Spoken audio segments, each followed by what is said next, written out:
कौन थी वो साधारण लड़की जिसके गीत सुनने के लिए स्वयं भगवान जगन्नाथ रात में बैंगन के खेतों तक पहुंच गए। उड़ीसा की पवित्र भूमि में एक साधारण बैंगन बेचने वाला व्यक्ति रहता था, जिसकी एक बालिका थी, भोली, निश्छल और प्रेम से भरी हुई। संसार की दृष्टि में वह बस एक गरीब सब्जी वाली थी, पर भीतर उसका हृदय भक्ति के रत्नों से भरा था। उसे संत जयदेव गोस्वामी के गीत गोविंद के पद इतने प्रिय थे कि वह दिन रात उन्हें गुनगुनाती रहती थी। उसके स्वर में कोई शास्त्रीय लय नहीं थी, पर भक्ति की मिठास थी जो सीधे भगवान जगन्नाथ के हृदय तक पहुंचती थी। वह अपने माता पिता की सेवा करती, घर का सारा काम निबटाती और फिर प्रेम से जयदेव जयदेव गाती रहती। एक दिन पूर्णिमा की रात उसके पिता ने उसे पुकारा, बेटी, चांदनी अभी उजली है, जाकर बैंगन तोड़ ला, सुबह मंडी में ले जाना है।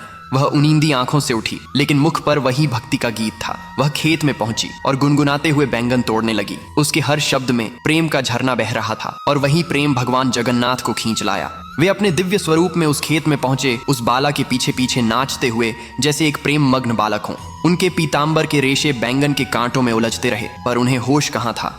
भक्ति का नशा दोनों ओर था। भक्त और भगवान दोनों एक दूसरे में खोए हुए थे। सुबह जब जगन्नाथ मंदिर के पट खुले तो राजा ने देखा कि भगवान का नया पीताम्बर फटा हुआ है। उसे लगा पुजारी ने धोखा दिया है। उसने क्रोधित होकर पुजारी को कारागार में डाल दिया। बेचारा पुजारी रोता रहा, प्रभु, मैं निर्दोष हूँ।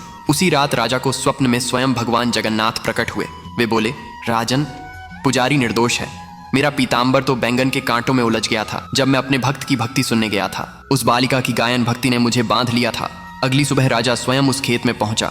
वहां सचमुच पीताम्बर के सुनहरे रेशे कांटों में लिपटे थे। राजा की आंखों से आंसू बह निकले।